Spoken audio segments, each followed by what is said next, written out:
Meanwhile in Juneau, JAG's test flight is over. All right, nice job. Yeah. But Dustin's day is just beginning. He gets an emergency call.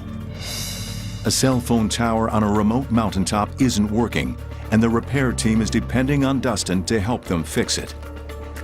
Microwaves are a backbone connection that connects all the southeast. Dozens of towers surround Juneau. They need to locate exactly which one is down before the outage affects emergency services. Some are up 3,000–4,000 feet up in the mountains. Guy wires coming off of the towers, small pads that you have to land on, or uneven terrain. We're heading over to Manly, one of the main microwave links in the backbone here. Figuring out where you're physically putting the helicopter, where you're landing. There's a lot of coordination involved. I still find myself looking at the helicopters even after, flying them for years, in amazement that it works at all. Such a complex machine. It's like controlling a race car, but in 3 dimensions. All the inputs are very, very small, very minute. You're constantly making corrections. The microwave dishes kind of pop up now, maybe? Yeah, I see the tower now. We're not landing on that thing, are we? I don't know about that. As they descend, high winds rock the ship.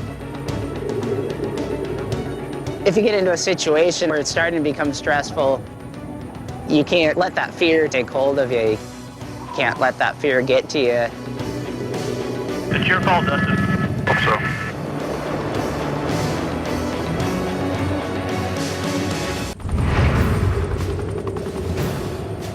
Trying to think ahead, what can go wrong, what can change. You need to keep thinking clearly to be able to get out of the situation.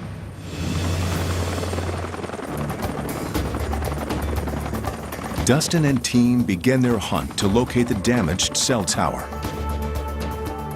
On a big snow year, these buildings will be completely covered in snow, and so they have hatches in through the roof so they can climb straight in. They don't have to dig all the snow out. Have to let them know we made it alive. I've been in most of these quite a few times. They're all a little different. Most people have no idea what goes on behind the scenes. When one of these towers goes down, it completely cuts off vital communication for people across hundreds of square miles. It's really amazing the amount of manpower that goes into keeping the phones up around here and there. So these diesel generators are running 24/7. This site's working. So we're getting ready to leave already. Until they find the problem, they must keep looking. Can't tell what the weather's gonna do, really, Forecasts call for it to clear, and it clouds up, and they call for it to get cloudy, and it clears, and you just never can tell around here.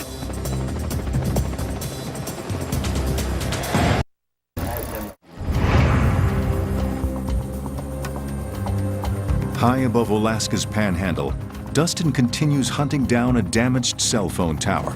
It's really a nightmare. Dealing with the weather, these really remote locations, trying to get equipment in and out. Next, their 5th stop, Gunnock Mountain, a site besieged by fierce winds rising off the ocean. Winds that were sustained over 100 miles an hour. Could you take a hover around it real quick? Yep. Shannon thinks he sees some damage.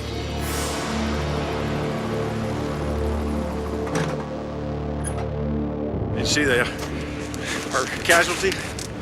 Yeah, the coax is up at the top, still almost in position, and looks like it ripped away from the connector. It's missing one of its 4 antennas. The winds blew it down. It looks like the U-bolt's ripped away. It's a big antenna to come off that tower. The one that fell down was the primary transmit. It's on the ground. It's right in front of me. This thing's 15 feet long. Yep. Problem. Tell me what to do. Shannon needs to find a workaround to bring service back online. Looks like our feeds go up and out. It may be that there's a redundancy in there, but that may not be true. His idea works. They restore cell service. And now we're heading home, 90 nautical miles from back to Juneau. Alaska is such a diverse, huge state, extremely mountainous. Every single valley, every glacier, every river is always different. The work we do, it's a challenge, but it's fun.